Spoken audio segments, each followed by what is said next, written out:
A product cannot be sold or purchased unless a unit of measure is associated with it. You must specify all units that a company uses in the units form, and then in the released products form, you can specify the units of measures that will be used for purchase orders, inventory, and sales orders. For example, a product might be purchased in pounds, stocked in liters, and sold in pints. Units of measure can be used to create different pack sizes for items as well.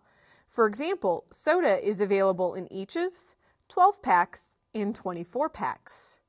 You can use units of measure to define the pack sizes and conversion factor for a 12-pack and a 24-pack.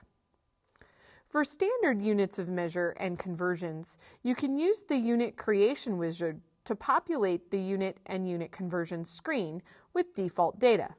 Let's switch over to AX and I'll show you how to set these up. The units are found in Organization Administration. And then if we go down to the Setup folder towards the bottom, there's a Units folder, and then Units. By running the wizard, all of the default units of measure are created. If you want to create a new unit of measure, you click the New icon and create a new unit of measure. I'll create one called Case as an example.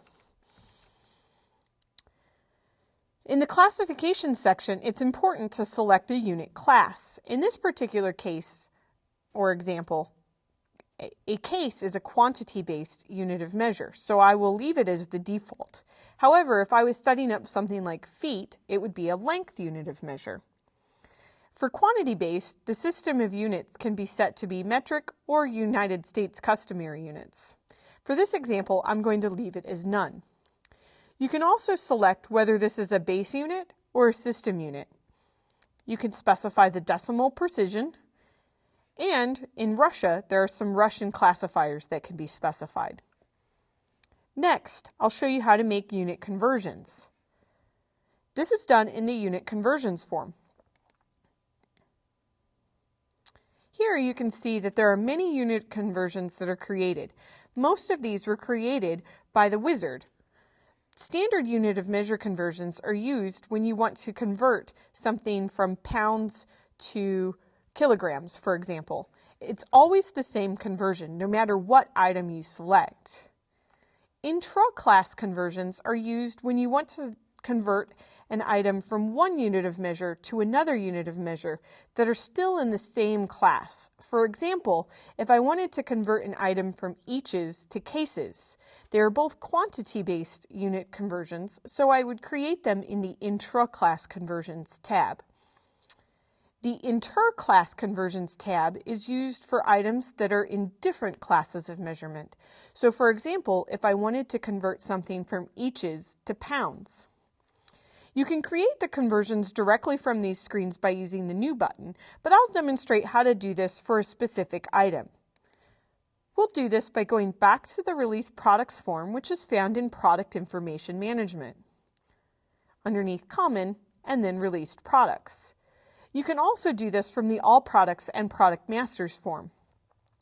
Using my t-shirts as an example, I'll click the Unit Conversions button in the Setup group of the Action pane.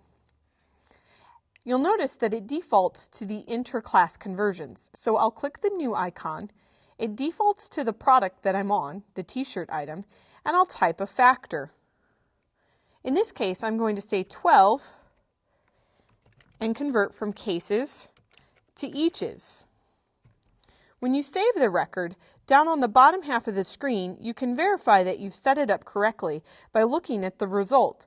You can see that one case is equal to 12 eaches. Now, if I also wanted to convert this to another class of unit of measure, I can do this on the inter-class. So if I wanted to convert this from pounds to eaches, I can type in the weight and convert it from pounds